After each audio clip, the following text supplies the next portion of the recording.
Hey guys, today I am hanging out with John. You guys probably recognize him. He's been in many videos with his 20, what model year is this one again? 18. 18. Yep. Range Rover Autobiography. Yes. Which I take full credit for talking you into buying. I'll give you that. Because you were going to buy a regular one. I'll give you that, yes. I was going to buy a regular supercharged. Yes. And after you spec'd Autobiography, you're like, Eddie, you were right. You're 100% right, yes. It's worth it. It's worth the, worth it. I think 28,000 difference it was. The funny thing was, he was like, all right, I'll do it, but this means I won't buy the AP Royal Oak Offshore Rose Gold Chrono. Yes. Because I spent it on the Range Rover. Correct. And then 2 months later, he comes back with an AP Royal Oak Offshore Rose Gold. That's what happens when you're a true baller like John. You almost said Mobeen there, and I don't blame you, but all my friends are ballers. He's got a Range Rover too, but his is the regular. He does. Non-autobiography. So we kind of, you've driven his, right? I have, yeah. Yeah. So I think we want to talk about the difference between the two. But first, what is your favorite part of owning a autobiography Range Rover? I think just all the luxury portions of it. Well, first of all, you gotta talk about the ride. The ride is phenomenal, and we live in Southeast Michigan. The roads are truly, really horrid. They simulate the surface of the moon. Pretty much, yeah. And it's not even like potholes; it's like giant craters. Yes. Everywhere. Yeah, and you just glide over this. I don't know if you can tell. We're driving down 8 Mile right now. We're kind of in the Northville. We're in the fancy part of 8 Mile, not the M&M 8 Mile. Yeah, we're far away from Warren. Yeah. Let's put it that way. We're kind of out in farm country, but this road is shit. Yes. You look at this road. It's got bumps. It's got potholes. It's got chunks missing. Yes. And you feel the bumps, but not bad. No. If I blindfold you and I said, "How would you rate this road?" and you said, "It's all right." 6, 7 out of 10. Yeah. But if you're my M3 or GT3 RS, oh my God, you would think this is the worst. I was just on this on a modified S4 with coilovers, and it was not comfortable. Yeah, it was not comfortable. So the ride is really good. I love the seats. The seats are so comfortable. Just on a long road trips, there's zero fatigue. First of all, the lumbar support is excellent, and then you add a massage on top of that. You can be in the car for 4, 5, 6 hours, no problem. You get out, no back pain, no fatigue, just feels great. Yeah, I mean the seats heated and cooled. I'm currently getting the Wave massage. Which massage are you getting? I'm on Wave. We're both on Wave. The seats are being cooled. Yeah. They're adjustable in like 800 million different ways. Right. I think it's 26 way or 24 way adjustable. Either way, a ton of adjustability. It's enough. Yeah. And then there's a special feature when you go up to Autobiography, which is hot stone massage. It's freaking awesome. Oh, the winter like when it's like 20 degrees outside, you hit the hot stone. It heats it up way more than just heated seats could get it, and then you just feel that on your back. It's awesome. This has the butt massaging too, doesn't it? No, it doesn't. This does not have the butt. Which one? What were we talking about that had the G-Wagon? The G-Wagon does. The new G63. Yeah, Syed's G63 does. That is nice. I'll get my hands on one in a year. Yes. What do you? Spoiler alert. Spoiler alert. Yeah. What do you? I don't think it's that much of a spoiler. Everybody expects you to buy everything under the sun. What? Yeah. Do you dislike about it, if anything? Okay, so it's a Range Rover, and that comes with some quirks. Yes. It's not terrible. Okay, so yours hasn't been as bad. First things first. Okay, I've owned this car for a year now. Yes. And it hasn't been terrible. What I mean by that is there's not been a situation where the car is just like dead on the side of the road, like the transmission's dead or the engine's dead or some critical electronic failure where the car just won't go anywhere. Got to be flatbed to the dealer. Nothing catastrophic. None of that. Right. None of that. It's always operated from a mechanical standpoint fairly flawlessly. I'm going to knock on Makassar wood here because, as I say that, it's going to leave us stranded. Yes. Within the next going to collapse, the train's going to drop out, or you're like, well. Exactly.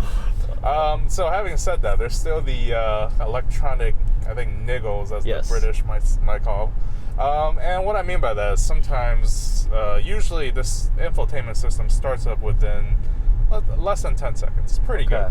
Sometimes, though, you start the car up and the system is just waiting to boot out. It'll be 2-3 minutes. You're well off on your journey before all the screens even when it's warm out, because I know sometimes it happens when it's cold. Yes, temperature has nothing to do with it. And then I think one morning, neither screen would boot up, and that was kind of annoying because there's only one physical button really, and it's for the stereo, the audio. Yeah. Right. So I could turn on the radio, but I couldn't do anything else. You couldn't change the temperature. I couldn't change the temperature. I couldn't change the drive mode. I couldn't turn off start stop. I couldn't work, my phone through that's this. a problem. I couldn't do anything. And no backup cameras or anything. No camera. Yeah, both screens just completely dead for, just as long as I was driving. I was driving it for about 20, 25 minutes. It fixed itself, I went home, I turned it off. I was about to call the dealer, and then I was like, let me fire it one more time. Let's see if it fixes itself. And sure enough, it was there. I was like, okay, fine. And the first thing to do, turn it off, turn it back on, unplug it, plug it back in. Speaking of start stop. Yes, that was the other thing. One day when I was driving, so this BMW is really good about their start stop being you push it once and it stays in that position. What I mean is, you don't want engine start stop. You push it once and it just stays off until the next time you turn it back on, right? So that's awesome. I like that. Mercedes, Land Rover, and and I don't know about Audi. Does Audi? I don't think I've been in an Audi with start stop recently. Okay. So, but some of the other OEMs, you have a button that you have to turn on and off every time. So, it defaults to on. So every time you start up the car, first thing I do is hit start stop off. In like a little 2-liter 4-cylinder, it's kind of seamless. But when you have a 5-liter supercharged V8, it's not seamless. Yeah. It's jarring, and I hate it. And it wears out your starter motor. I'd rather not have it on. Yeah. So I turn it off. And then one day, as I'm driving along, I'm at a red light, and all of a sudden the engine stops, and I was like, okay. What? I must have stopped. Well, part of the start stop, it didn't just die. Yeah. So, so I was like, okay, I must have brain farted. I must have forgotten to turn it off. So I reached to turn it off, only to have it come back on again. Turn it off, come back on, turn it off. So that day, at least, start stop was no longer optional. Mandatory. It was mandatory, yes. Right? I was joking that it was part of the Green New Deal for cars. The software update is now mandatory start stop. It was a Green New Deal. They just take your car away. Oh, yeah. You would not have a supercharged V8 anymore. No, but other than that, there has been, again, nothing catastrophic. We had an issue with the massage seat in the back. Yeah. That was the most 1%er text I heard. It was like, the rear massage seat on my Range Rover Autobiography isn't working properly on the passenger side. I was like, what? Yeah, they fixed it up. It was fine. Yeah, that's why I keep it under warranty. So you would keep this extended under warranty. That's the plan. Right. Yeah. So I would go back and, standard warranty is 4 year, 50,000 miles. Okay. I would go back and extend this out to 60 or 100,000. I plan to keep it about 5 years and change. So I think, the last time I ordered one, it took about a month. So I think right around 5 year and a couple month ownership, I'll go back, I'll put in the build order for a new one, I'll take delivery right before the 6-year warranty runs out. Okay. Yeah. So this is your first, you came from a Ford Explorer Sport into this. I had a number of SUVs. Oh, you had a Cayenne before that. Yeah, and then some other things. But it's your first Range Rover. Yes. And you're in love with it enough that you're going to stick with the brand and get the next gen ones and continue on. Absolutely, yeah. Okay. Absolutely. I guess circling back around, Autobiography, worth it? Absolutely. Now, long wheelbase, you didn't do that. I did not. But you said you would for the next one, because look at this, guys. People probably noticed that there's a baby seat back here. Yeah, there's a baby. I got a baby coming next month. Congrats. Thank you. Possibly later this month, we'll see. Natalie is very pregnant. Oh, she is. Yeah, she is. So would you do long wheelbase? I would. I think it'd be easier to, not that it was terribly difficult, but when you're back there, you kind of like finagling with the the child seat and all that stuff. It's a bit of a pain. Oh dear. Yeah, the long wheelbase would be better, but I think your motive though was just you want me to chauffeur you around. Well, no, we could make Josefa drive us to Chicago, and the three of us would be just all in our massage seats. No, that's not bad. That could work. Yeah, not bad. Road trips. Yeah. But Autobiography, absolutely worth it. Absolutely, yes. I think, because we were able to spec, the difference is what you got out of the 27. I keep saying we because I was like with you on the computer when we were doing it. It's your car entirely. But what you got was the upgraded leather. Yes. Which this saddle leather color was not available in the non-Autobiography. Right. This wood you can get this on normal. Yes. You get the slightly higher Meridian sound system. Right. You get the suede headlining. You can have really? Suede or leather headlining, which you can't get on the Supercharged. I love Well, and the other thing is cost. So what's funny is, I had more than one people approach me and said, why in the world did you not lease this? Why did you buy it? And, for a couple of reasons. Number one is, I worked out the cost, and to lease not even an autobiography, but just a supercharged, it's not cheap. It's like what, $1,600 a month? It's $2,400 a month. What? Yeah, it's freaking expensive. Yeah, when you take a supercharge and you add the kind of stuff that you want on it, it was like $2,400 a month with $10,000 down. That's a mortgage. So I worked it out. Okay, so if you were to do a lease on a supercharge, not even this autobiography, but just supercharge, in 5 years you would have bought this car outright. Okay. And and my plan is to keep it for 5 years and change, almost 6 years, right? Yeah. I understand depreciation is horrible, but you can't tell me in 5.5 years when I turn this in, it's going to be zero. I'm not getting $0, so I'm getting something. Even if it's like $30,000, it's something. And even if I'm getting $0 for it, it still works out better because I've been driving an autobiography this whole time, not the regular supercharge. And again, the price we're talking about for the lease is a regular supercharge.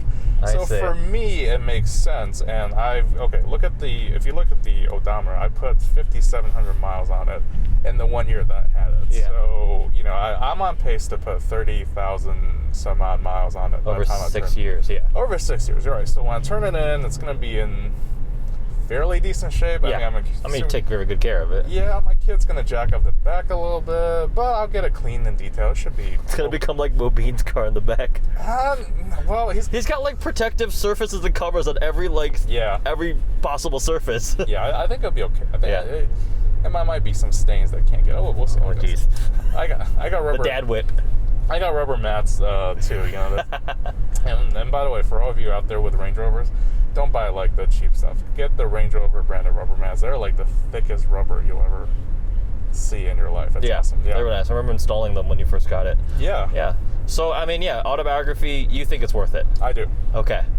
The color too. Yeah. That you were between spectral, whatchamacallit, and British Racing Green. So the color, funny thing about that, I wanted oh wow, look at that. It's the Pontiac Solstice and Sky Club. Holy crap, there's so many of them. I know. They're still coming by. Wow. Is this the entire production run? It's like it's the Solstice and the Saturn Sky, right? Yeah. Oh my God. We just saw like 20 of them. Yeah, more than a dozen, that's for sure. That was crazy. So paints. Paint, yeah. Funny thing about that. I want a green. I wanted that classic Range Rover combo. Yeah. And Range Rover used to have something called Aintree Green, I think is the name of it. It's like that dark kind of like forest green. Yeah. I like. It doesn't have all the metal flakes that British Racing Green has. But it's a free paint versus a $4,000 paint. And I was like, okay, you know what? I'll take the free one. And then when they changed the model year or did the refresh, they canceled Aintree Green. So I was like, son of a bitch. So I still want a green, but now all of a sudden I had to spend $4,000. I had to spend $4,000 for $4,000 for the British Racing Green. I thought about the spectral. I think the color flop is like purple blue. Well, that's spectral blue. Spectral blue. Green is like, it's different. It goes from like dark green to this almost kind of like lime color. Okay. Yeah, it's cool too. But yeah. No, I think just the British Racing Green. Just your $4,000 paint. I know. Let's not do the $9,000 paint. That's $9,000. Well, they're both SVO, right? Yes. Okay. Which brings me to another point. My car was delayed because apparently Range Rover ran out of paint. Yeah, that was a pretty long delay. It was 4 or 5 months. Yeah. And they still messed that up. So I didn't get the wood steering wheel that I want, but which actually it turned out to be a blessing in disguise because I had a chance to try Mobine's again before I took delivery of this car, and honestly, I prefer leather. Okay. Yeah, I do. Well, wood is a little more glossy and it's harder, and were they both heated? Yes. Okay. They were heated. Yeah. Cool. Well, that's what it's. I mean, what it's like to own a Range Rover Autobiography is a very nice thing. Obviously, it's I actually, funny story. Remember that first video we did for the delivery, and we had to check. Yeah. Somebody commented that like it was like we were faking it for YouTube views. They're like, this is just bullshit. He probably. I was like, okay, okay, YouTube commenter, you know better. Well, they couldn't believe that I actually bought the car into the lease, which I understand, but I laid out the reason. Number one, financially, it works out better to buy, in my instance at least, it works out better to buy rather than lease. And number two, you know, yes, I know these things are notoriously unreliable, but I plan to get the extended warranty on it. So if anything goes wrong, you know what, give me a Velar to beat on for 2-3 weeks, take your time to fix it, whatever. And I have a couple other cars to drive. That also helps, yeah. That definitely helps. It's not your only vehicle in any regard. Exactly, yeah, exactly. Did you even think about SVR or anything else like that, or you wanted luxury, full size? Yeah, so you know, we kind of had this debate recently about the Urus. I guess you love that car, I don't. Yeah. And for the same reason, I don't love. John equated it to like putting ice cream on a ribeye steak or something. I think a more apt analogy is like a Swiss Army knife. You know, like when you get something like a Range Rover Sport SVR. Yeah. It's kind of like a Swiss Army knife. It's like, okay, you got your sports car and your luxury SUV in one. Yeah. Which sounds good in theory, but for anybody who's ever owned a Swiss Army knife, they're fine if you're camping around the wilderness and that's the only thing you got to get some job done. But if I'm at home, if I need a knife, I'll grab an actual knife. Okay. If I need a screwdriver, I'll grab an actual screwdriver. Yeah, it's a compromise. Because they work better than what you get out of a Swiss Army knife, right? Right? Yes. Okay. To me, it's the same thing with the SUV and the sports car. You could blend the two together in one package. You could. And if you somehow had like garage space restriction or something and that's your only car, fine, right?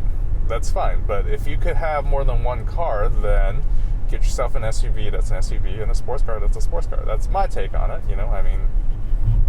Fair enough. I will agree with you that I do like having cars dedicated to their purpose. Yeah, exactly. So this is a luxury comfort SUV and the Porsche is the track-focused driver's car. Yeah, exactly. Yeah. Yeah, exactly. So, yeah, but the Urus is still cool. Yeah, is it faster around the track than my 911? No. Is it more comfortable than this Range Rover?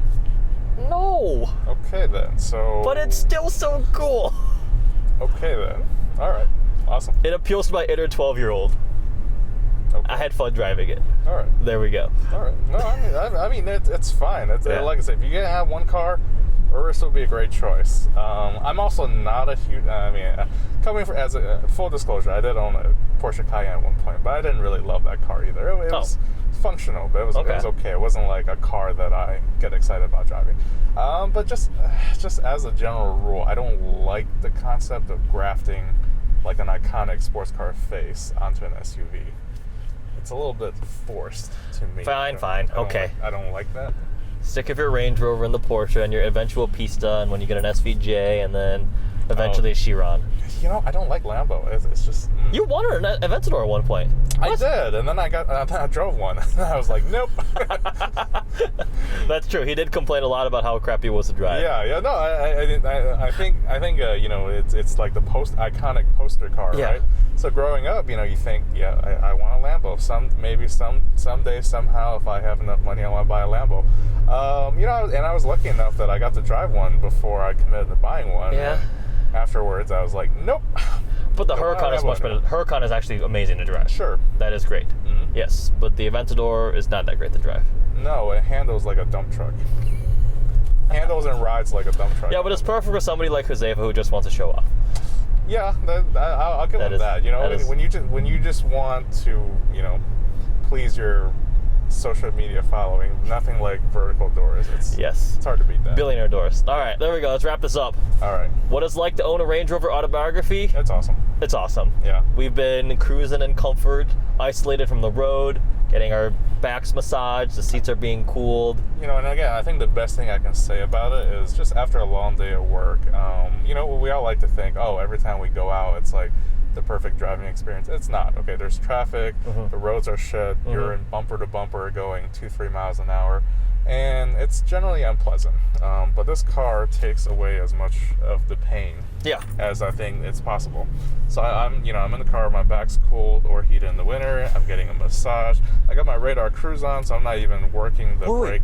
You use your radar cruise? Yeah. I seem to recall you hating on all driver assist functions. I once asked you, I'm like, do you use cruise control? You're like, yeah, my right foot is my cruise control. Well, okay, let's get this straight. Like, even on a road trip on the freeway, I'm not using the cruise control.